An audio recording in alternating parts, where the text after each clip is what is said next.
Muchas gracias por sus saludos ayer en el día de la profesora, el profesor, a estudiantes, colegas, amistades, familiares que se acordaron de saludarme. Como docente de filosofía y escritor,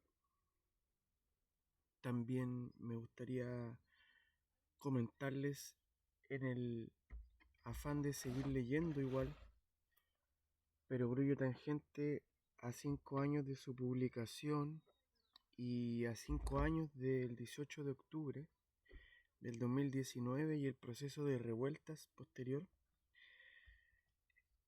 me gustaría seguir en la lectura de, en este caso, Inktober, Revueltas, que parte en la página 155 y del que algunos extractos aparecieron en el libro que compila los relatos en 100 palabras. Bio Bio despertó de la Cooperativa de Editoriales Independientes del Fiofío en el mismísimo 2019 ya. 1. Miércoles 16 de octubre de 2019. Por día docente y evasión masiva que dependiendo de precariedad puede ser o no en petitorio de estudiantes del Instituto Nacional. Mónica Pérez. Transportes comunes a bajo costo. Sí, solo de 20 a 60 años. Y entre medio, subsidios a casos como invalidez y vulneración. 2. Viernes 18. Acá en Concepción aún se ve el hacer el conejito,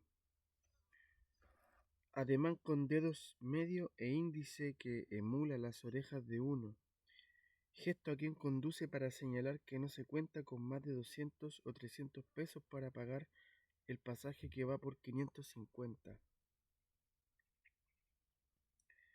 La micro puede parar o no parar, dependiendo de la validación social del sector o del ánimo de quien va al volante.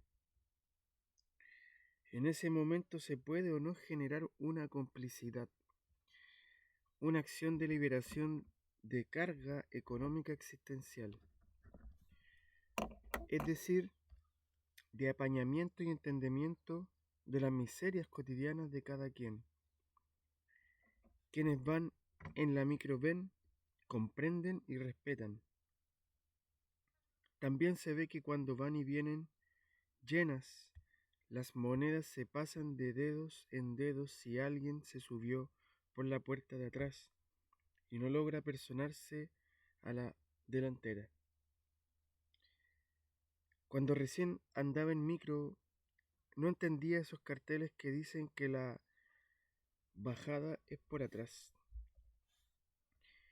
En parte, para evitar justamente esas situaciones de atochamiento. El tema es que, con o sin atochamiento, las monedas llegan a destino con boletos intactos. Allá en Santiago casi ya se perdió todo eso. Con las micros amarillas aún quedaba algo, pero con la subcontratación y automatización que promovió Metro, Transantiago y ahora Red, la precarización llegó a tal punto de no haber contacto que medie casi y muestre intercambios en los VIP de las VIPs. Cierta gente juró que estos transportes públicos son públicos como socializados o comunitarios. Está bien, sobre todo en momentos previos a la COP25 que ocultará copando zonas de sacrificio en pos del oasis económico que se den cuenta que lo que reza aquel concepto de público es solo lo público según las vulgatas del neocapitalismo chilensis.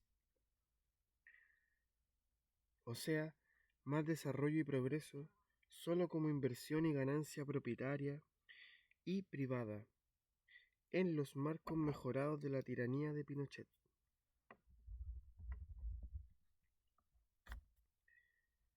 Sí, Bessie Gallardo. Enviar entonces a las gentes de las evasiones masivas a clases de ética económica o invocarles ley de seguridad interior del Estado. ¿Cómo? ¿Cómo hacer cuando dicen que evadir es y no es robar? ¿Cómo decirles que el transporte público y colectivo es en verdad privado? ¿Para qué si en la práctica ya lo saben?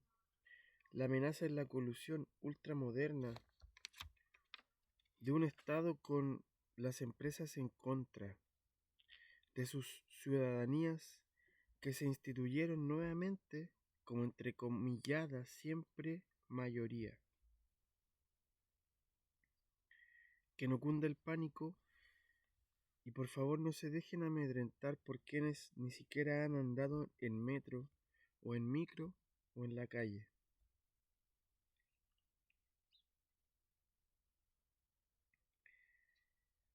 Tres. Sábado 19. ¿Qué nos enseñaron estudiantes en Chile e indígenas en Ecuador? Que el Plan Cóndor nunca fue, que siempre ha estado aquí y que son las mismas familias las que pueden una y otra vez activarlo cuando lo necesiten. Reprimiendo con militares en las calles, cambiando sedes de gobiernos, quemando edificios, decretando toques de queda, restringiendo derechos, etc. Y como si nada y cuando quieran aquí Piñera y Chadwick que con unos telefonazos queman edificios para causar pánico y luego recurren a su amigo general para calmar la situación. No fue la moneda ahora, sino que las alzas del paradigma nepotista hicieron que fuera en él. Estatizar la electricidad, las aguas y el transporte. ¿Qué sería hoy estatizar? ¿Qué estados? Más o menos filiales de corporaciones transnacionales que obedecen a macroguerras de mundiales despotenciadoras. Cada vez que he andado por otros territorios de América me sorprende que casi en cada parte hay quienes decretan que su país o su zona es la más neoliberal, la más sanguinaria o donde se explotan más las existencias. Si nos quedamos ahí, pasan estos horrores y de una forma soft llaman a la calma de normalidad reproductiva. ¿Y por qué feministas, estudiantes de secundaria e indígenas llevan la batuta por la defensa de los territorios? Porque se dieron cuenta que la vida en su continente, en su aquí, está siendo cada vez más exprimida, que sus corporalidades, sus principales territorios están siendo descorporalizados y llevados de a poco solo a la existencia financierista o a la inexistencia. La próxima cumbre de las Naciones Unidas sobre el cambio climático en Chile con Greta Thunberg incluida será anecdótica, reaccionaria y tecnócrata si no visibilizamos desde ya que las reales cumbres de los cambios ecosistémicos se están dando ahora y aquí, por ejemplo en Ecuador, en Barcelona, en Italia, en Asia o en África, o en cualquier otra parte en que la precarización alcance los puntos de decir basta.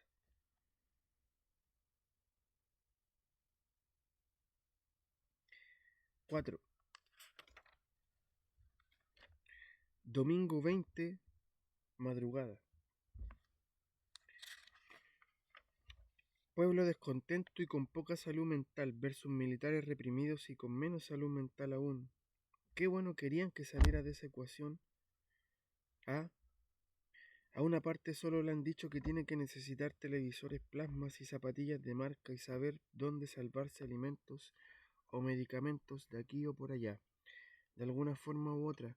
Entonces así lo hace, sacando Walmart cada vez que puede, como en el terremoto del 2010 o en la conmemoración de alguna fecha política, cumpliendo por fin el sueño del celular del año o el de una pantalla ultraplana, o bien el de algunas cervezas y carnes rojas para la parrilla. También sobre todo ha aprendido a guardar rabia contra la otra parte, porque sus familias o familias de amistades fueron torturadas, asesinadas o desaparecidas por la otra parte, ya sea durante la tiranía de Pinochet, de la Concertación o de Piñera. A esa otra parte solo le han hecho aprender en las últimas décadas a usar sus armas contra la primera parte y a verla con recelo, como delincuente, como marxista, anarquista, indígena, todas juntas. En el último tiempo también ha aprendido a tener rencor contra la porción migrante que hoy por hoy compone la primera parte de la ecuación. Pero todos esos rencores hasta ahora no se habían podido actualizar del todo. Así las cosas, dados todos estos desequilibrios mentales y económicos y sociales, cada muerte o asesinato que ocurre en estos toques de queda quedará en la historia como de plena irresponsabilidad de este gobierno de los tiempos peores.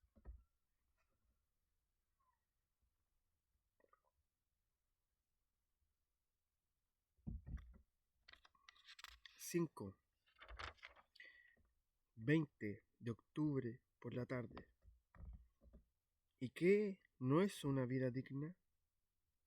Indigna es al menos la constante inversión para la pérdida de sí, sí pérdida y no ganancia, porque a las finales de cuentas consumistas, actualmente productoras destructivas, es más la vida que se indignifica en su despotenciación y muerte que la que renace en proliferación.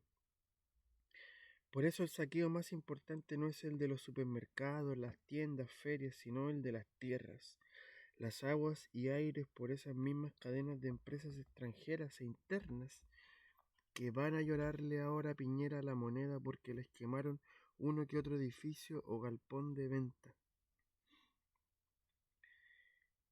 Y son desclasadas esas turbas que están saqueando ferias persas o casas poblacionales.